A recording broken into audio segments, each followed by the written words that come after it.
if we're ready to go, we can crank it up and tear off the knob. So everybody, if they would, unless you have dogs barking or doing the dishes, if they could unmute yourselves, because I'd like this to be participatory, meaning everyone's going to be involved. Raise your hand if that's okay with you.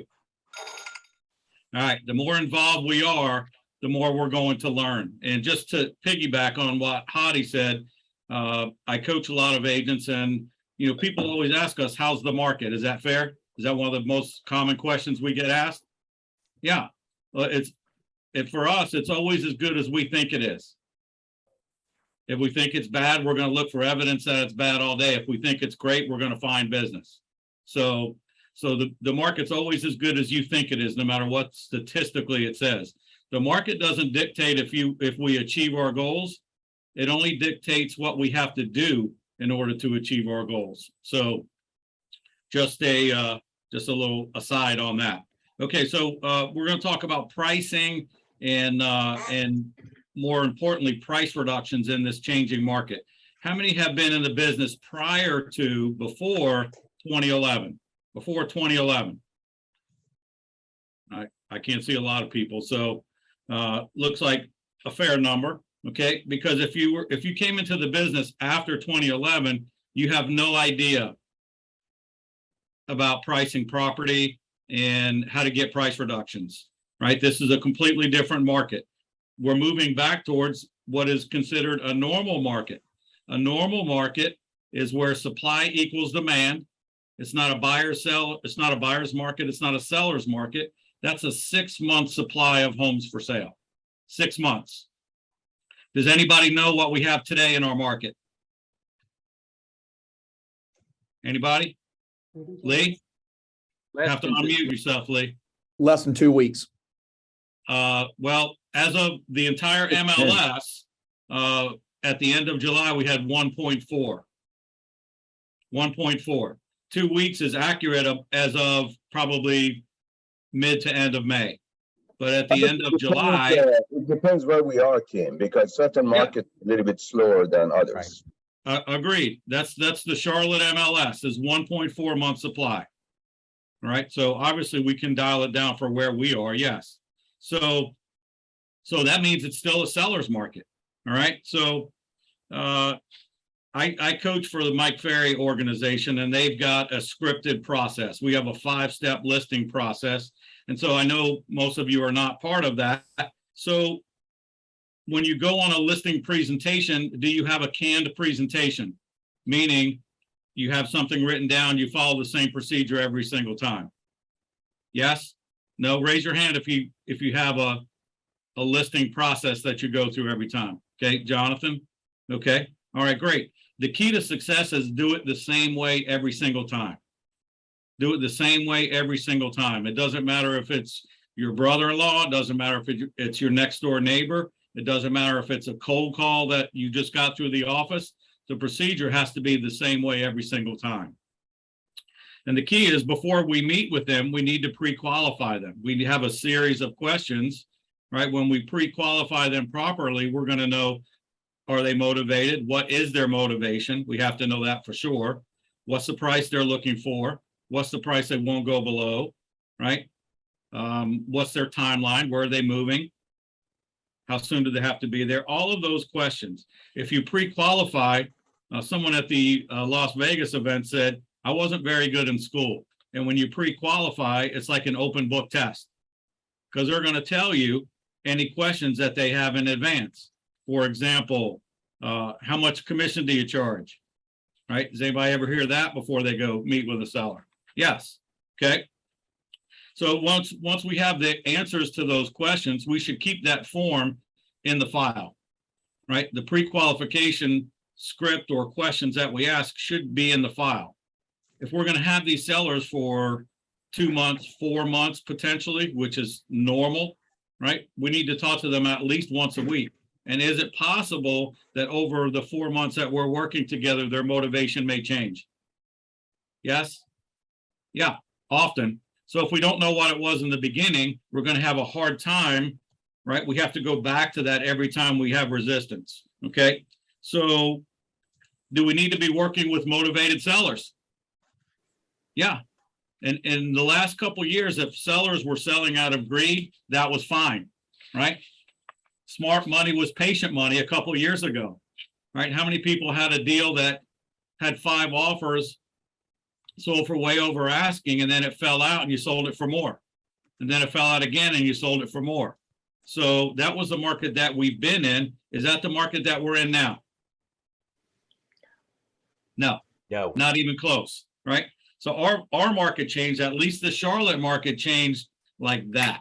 And it changed Memorial Day weekend, June 1st. Okay, I'll give you a couple of examples. I called on one of my listings, someone that had canceled an appointment. I said, what are you seeing out there? I know you work with a lot of buyers. He said, Tim, middle of May, I had a relocation buyer. We could only get into 4 properties all weekend long. We wrote offers on 2. We lost out on both. Okay. 30 days later, mid-June, I had another relocation buyer, same criteria. We got into 25 homes. We had our pick of any of the 25. We made an offer on one, we put it under contract. That's how quickly it changed. And then I received emails from the listing agents that 18 of the remaining 24 had reduced their price. That's how quickly our market changed. I'll give you another example. I've got a listing coming on the market. 2 went on the market down the street. One for $585, 14 offers, 60 showings, sold for $705. Okay. Another one came on the market, same price, sold for $700. They've now closed. One of those 700s was a corporate reload. They did not move here. So when they put down, when you have 10 offers, do you have to put down a lot of due diligence to get the deal? Yes. Yes. So they put down a substantial amount of due diligence. So does that mean the seller did any repairs? No. Seller did nothing. They did 2 things, nothing and like it. So now we've got a relocation buyer that's not moving to Charlotte. And so since they have the inspection report and no repairs were done, they listed the inspection report in the attachments. They just bought it for $705. This was within the last 30 days. And they put it on for $685 and had 1 showing in 2 weeks on the same property. So that's how quickly our market has changed. So now let's get to pricing property, right? For the last few years, well, first of all, back in the day, it used to be pretty simple. Here's a home just like yours that sold 30 days ago. Here's a home just like yours that sold last week. Here's a home just like yours that sold 60 days ago. Based on that, it appears your home is worth blank. Okay. Could we do that the last couple of years? Could we go in and use 30-day, 60-day, 98-day comparables and ever take a listing? Could we show them a price that their neighbor got 60 days ago and think that they were going to get that in the market we were in? No, because the market was going straight up. The market was going straight up. So if we were going in using comparables, we probably didn't take a lot of listings. Okay. The same is true today. If we go in and use a sale from April 15th, is that going to give the seller an accurate representation of what they can get today? No, not even close. Okay. The problem is the public is always about 6 months behind. 6 months behind. So they're still used to their daughter-in-law or their sister-in-law, excuse me, that sold their house at the end of June that had 14 offers. It was a pigsty. They didn't have to do anything, and it sold for well over asking. That's what they still think is going on out there, but that is not the case. Okay, so how do we adjust that? All right. So are there less buyers out there today? Yep. Yes, there's a lot less buyers out there today. So let's take a look at the mindset of the buyer before we talk a little bit more about pricing. Okay, so if we had an idea, let's look at the mindset of the buyer. Let's look at the current market conditions, and then mainly the mindset of the seller. If we know those 3 things, are we going to be able to ask better questions and put these deals together? Yes. Yes. Okay. Verbal response is appreciated. All right, good. All right, so buyers, right now, I know, right, in this market for the next couple of years, rates are going to go up, rates are going to go down. But let's look at what was going on when the market stopped at that point, when the market shifted, okay? We had the largest increase in mortgage rates since 1987. Largest increase since 1987. How many people were not born in 1987? Not born. Okay, there we go. Couple, right? So did you know that every 1% hike in interest rates, the buyer loses 10% in buying power? Every 1% it goes up, the buyer loses 10% in buying power. Confirm that with your lender. Okay, so we had gone from right before January to Memorial Day weekend, a 3% increase in mortgage rates. 3%. So what that means, if a buyer was out there starting to buy a property, making offers in January, and they were looking at a $500,000 property, that was their max that they were qualified for. At the end of May, they were only qualified for $350,000. Ouch. And the problem is the $350,000 house in January when they started looking was probably $275,000. Right? Is that fair to say? Does anybody disagree with that? Okay, feel free to chime in if you do. All right, so let's look at it another way.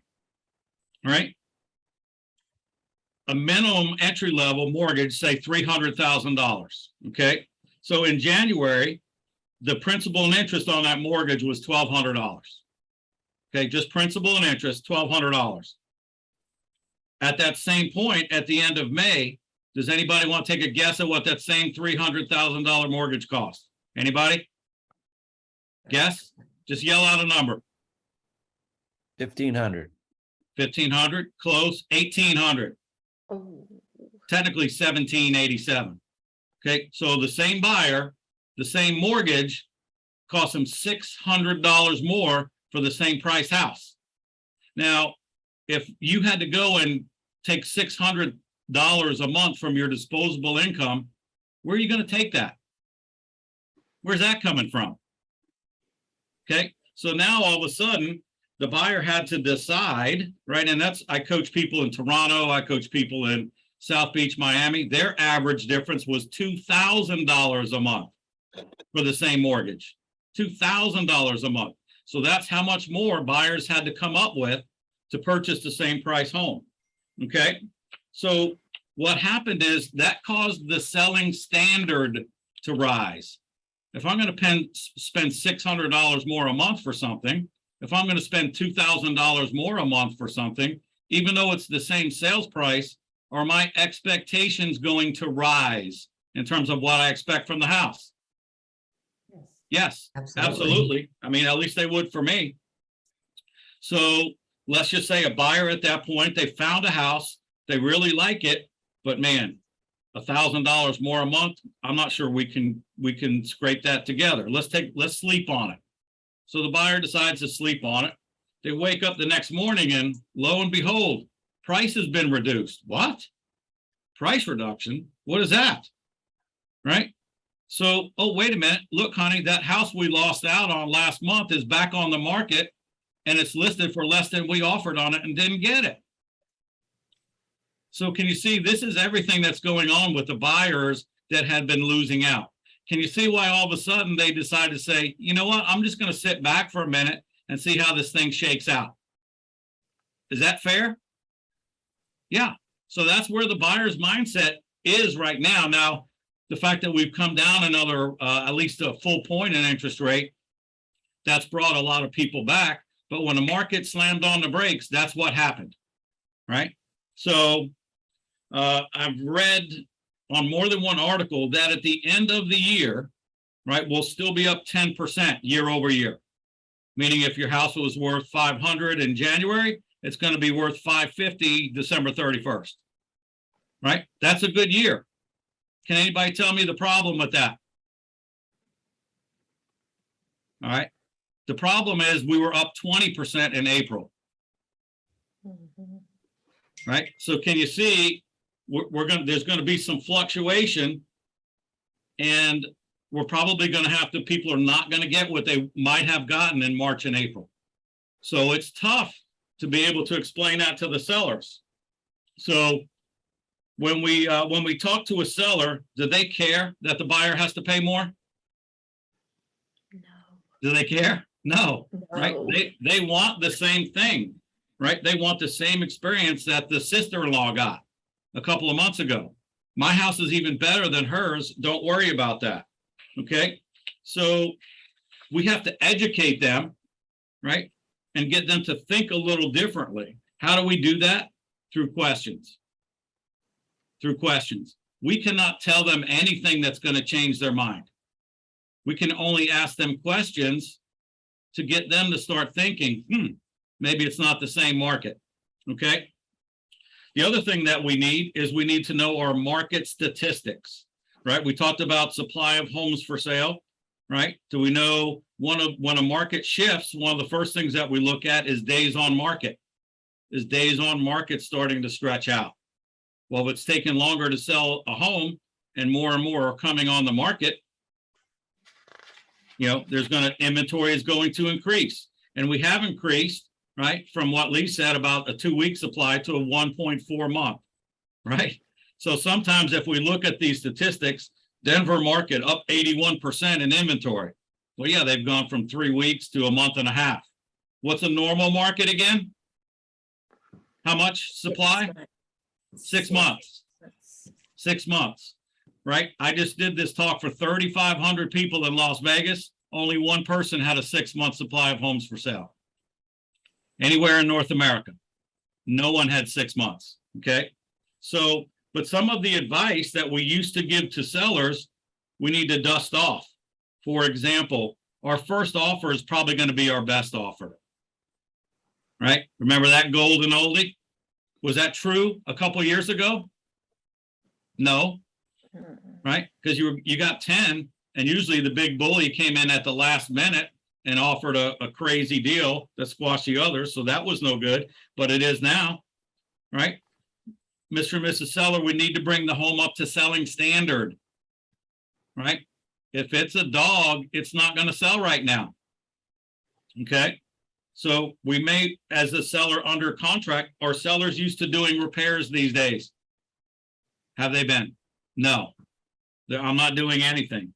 So they may want to, we can either do these repairs and close in 2 weeks, or we can put it back on the market, start all over, and hope that the next buyer's standards are lower. Which do you think is more likely to occur? Okay. So when we're looking at pricing, unless they just close and close quickly, we can't really use closed sales. But we can look at something that maybe is gone under contract since June 1st, gone under contract in 1 day or 2 days. Are there still properties with multiple offers in our market, in any market? Yes, yes, in all price points. Okay, so we need to take a look at that. If it was on the market for 2 days and you see an agent remarks, multiple offers received, there's a good chance it still went for over asking, right? So we need to take a look at that. But when, in part of the Mike Ferry sales process is, we go through, we ask them, Mr. and Mrs. Seller, do you know how buyers determine value? Right? And it doesn't matter what they say. Yes, you're correct. They determine value by comparison shopping. They look at your home based on its features and benefits. Make sure you hear that, based on its features and benefits. Okay? Bedrooms and baths are one thing, but that's far from the only thing today, right? Features and benefits are almost even more important, okay? Based on the features and benefits of similar homes that are for sale or that have recently sold. So in this case, we would review what's their competition currently.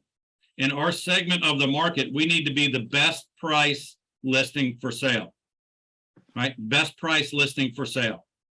They may want more. We'll talk about that if they feel it's underpriced. But we want to go through the features and benefits of similar homes, the bedrooms and baths, square footage, all of that is important, of course, right?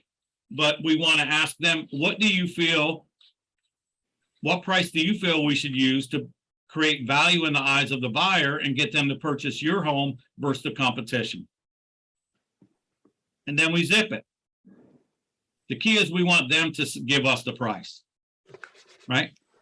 They want us to go in and say, hey, I think your home is worth this. Okay, next, how much do you think my home is worth? Okay, next, how much do you think my home is worth? But we have to engage them through questions, get them to understand what's going on in the market, and then get them to put their buyer's hat on, right? Which one would you buy? Okay, and so then we take that price, okay? Let me ask you this. If a house is, when you walk through it, you feel like you're walking through crate and barrel, is it still going to sell today? Yes. Immediately? Yes. Okay. The selling standard, if it's there, right, we're in the HGTV generation. If it's the big wow factor and it has all the bells and whistles, right, they don't necessarily care that the roof is a little bit old. They don't care that the deck needs a little bit work. Man, did you see that master bath? Did you see that kitchen? Right? The bells and whistles are still going to cause it to sell, so that we need to go through the features and benefits on these homes. Okay. So we want to get them to say the price. If not, then we probably need to recommend a price. Fair enough? Are we wrong sometimes? Yes. Right? As good as we are, right? Let me ask you this for the old timers. Have you ever listed a property that on the way back to the office, you separated your shoulder, patting yourself on the back because it was the best listing anybody had ever taken and you had a hard time selling it? Anybody besides me? Michael Seaton? Okay, good. Tiffany? Yeah. And has there ever taken a listing where you were kicking your own rear end on the way back to the car saying, why did I list that pig? It's never going to sell, and it sells in 2 days. Anybody? Yep, same group. The ones I see on the top producer list every month, right? So sometimes we just don't know. So Mike Ferry says we need to set them up, or the price reduction campaign begins on the listing presentation. Begins on the listing presentation. Mike Ferry will also tell you that we don't determine the price. So let's get that out of the way. What determines the price in today's environment? The market. Buyers. The market. The market does. Exactly. So, you know, we used to talk about if you're getting people through, what agents would do is they would get aggressive with that. Okay, Mr. and Mrs. Seller, thank you for listing the property. Just so you know, if we're not sold in a couple of weeks, we're going to have to reduce the price. Here's the price reduction form, right? If we get a few people through but no offers, we're going to have to reduce it 5%. If we don't get any people through and no offers, we're probably going to have to reduce it 10%. So just want to let you know that we're going to have that conversation in a couple of weeks.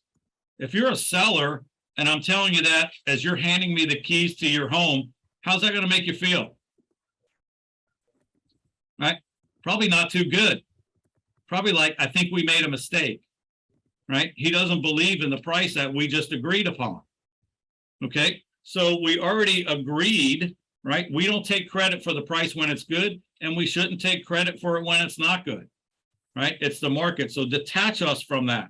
So when we list a property and we've agreed on the price, just let them know, Mr. and Mrs. Seller, ultimately the market's going to determine how we've done here tonight in terms of price. Can I explain? Sure, go ahead.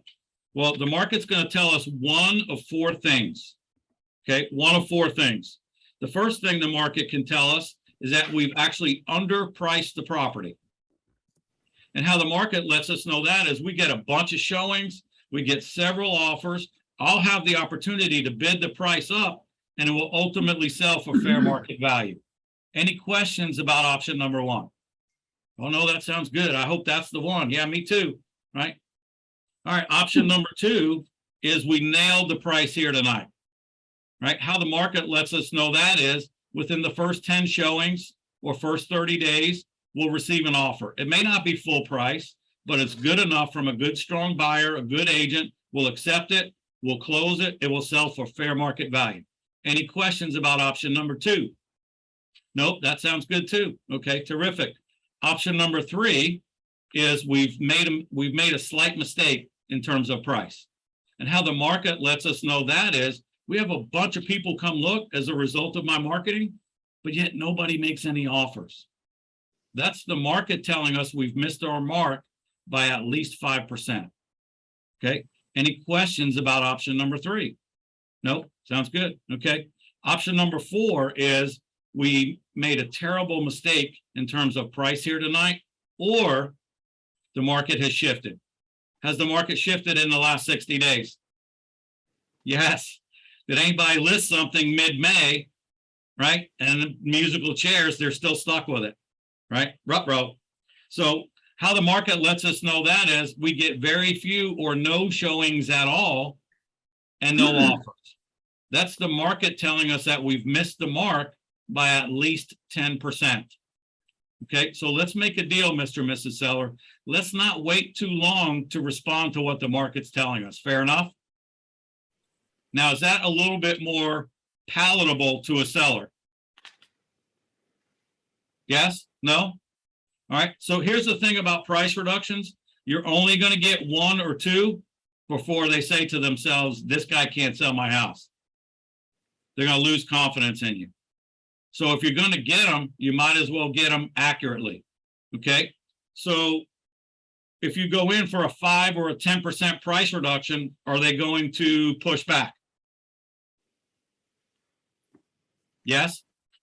Yes, almost every time. Okay, are they going to say, here's the thing about it though, when we reduce the price, it resets all 4 ways the market can respond. Now the market's responding to our new price. And if that's too low, now we're option number 1. We're going to get a bunch of showings, we're going to get multiple offers, and we can bid the price up. So you see, Mr. and Mrs. Seller, it's impossible to underprice a home in today's market. Does anybody dispute that? Okay, so, all right, fair enough. So are they going to say, well, if I'm giving up all this money, what are you going to give up? Anybody ever hear that? Well, would you cut your commission? If I got to come down on my price, are you going to cut your commission? Yeah. Okay, so we need to, let's head that off, right? Mr. and Mrs. Seller, when you reduce the price and listen to the market as we agreed, can I tell you what I'm going to do? Right, I'm going to get my marketing plan. I call mine the plan of action, and I'm going to start right back at the top of number 1. Because what I know about this, it works every single time when a home is priced correctly. So I'm going to go back and attack this thing like the first day we listed the property. Is that okay with you? Ta-da! It's over. Okay, so let's head that off at the pass. All right. So let's see what else we've got. So I think that's probably about it. But we have to know our market statistics. Right?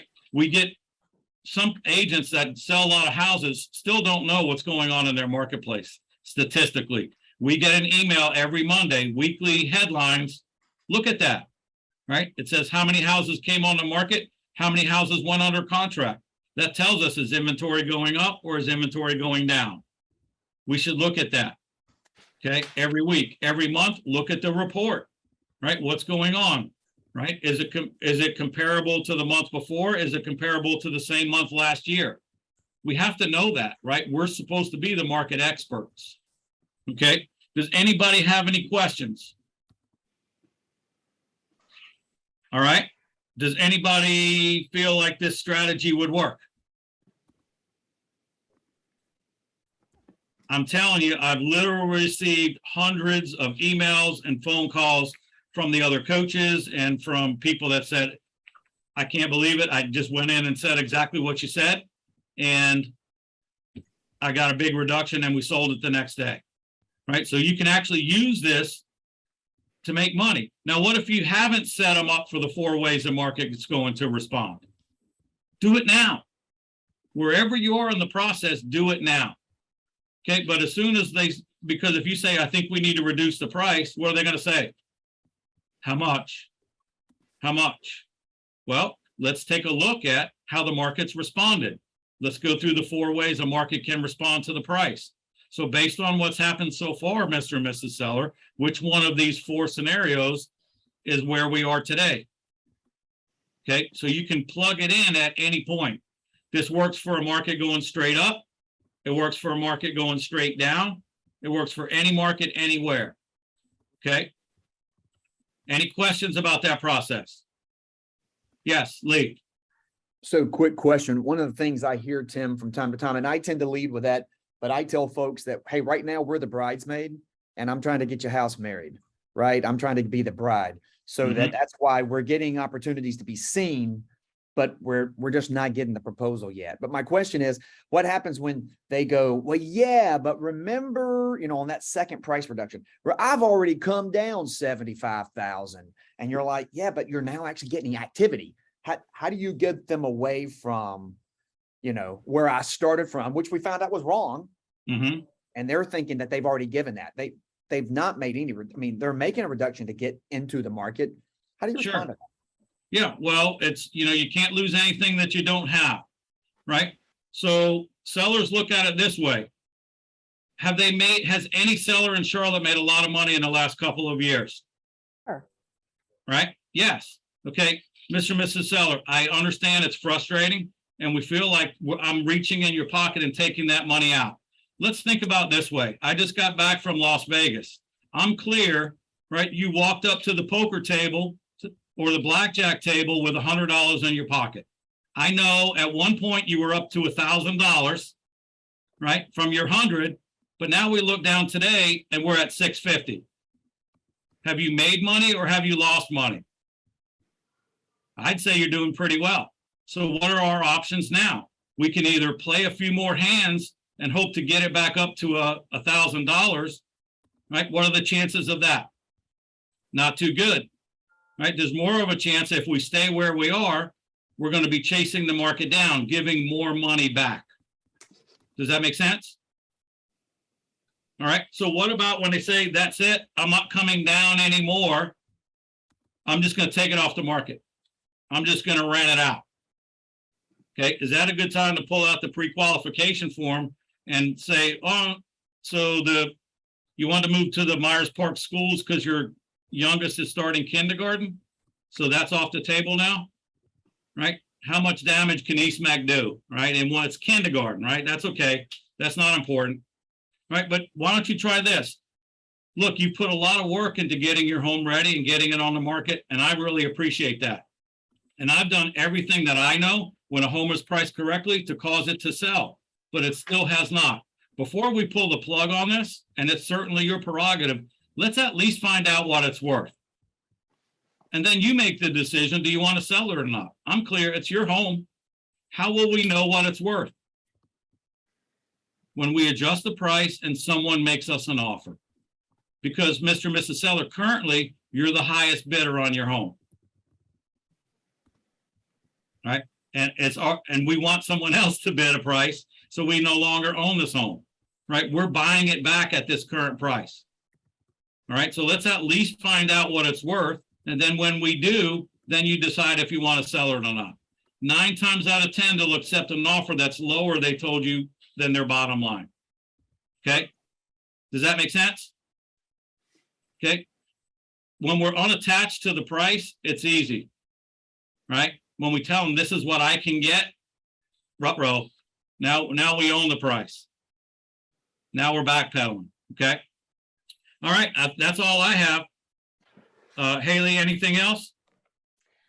Well, we do need to move on. There were some questions in the chat for you, but I will